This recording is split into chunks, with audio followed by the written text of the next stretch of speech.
I'm curious on the role clarity side you mentioned. How are you incorporating that into your process? Like, at what point are you telling candidates, here's what to expect in your first 90 days, or here's what you're measured on when you come on board? You're a BDR, you're gonna have to make this many calls, all that type of stuff. Where are you putting that in your process? We put it through the whole process. So we spend a lot of time doing what we call like a hiring workshop and working through the job. So it's not just hiring managers saying, okay, like let's reopen the job, or I pulled a job description. We have really, we have a focused conversation on what are you looking for? What are the requirements of the role? And it's not the recruitment kickoff. It is, let's define this role and success in the role. And then we have like the actual recruitment kickoff with the strategy. And so we do really interview to that job description. And from the very first phone screen, really share with candidates, this is what you'll be doing. Are you comfortable with this?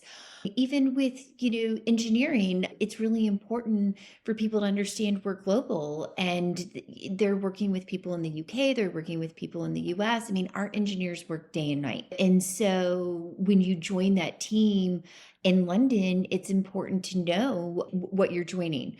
And so we really try to give a really good description of not only the clarity, but the expectations of the role and what our work environment is. It's kind of like, you don't want to move on from that initial screen either if you're not a fit for compensation. And I'm not talking just, a little here or there, but like if it's really not going to work out, like let's not waste our time. And I think that's something that's important too when you think about scaling in your question from 100 to 200 or 100 to 500. Like, we have to be really smart about our interview process. And we really rely heavily on taking the time to do a really thorough, in depth pre screen with the recruiters. And I know we use Commit to really look at our conversion rates and what it takes to get somebody through the process and build our funnel.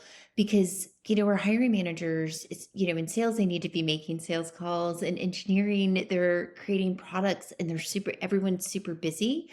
So we want to make sure that the time that our managers spend in the process is really worth their while, and that it's our goal as a people team is that they always have a choice.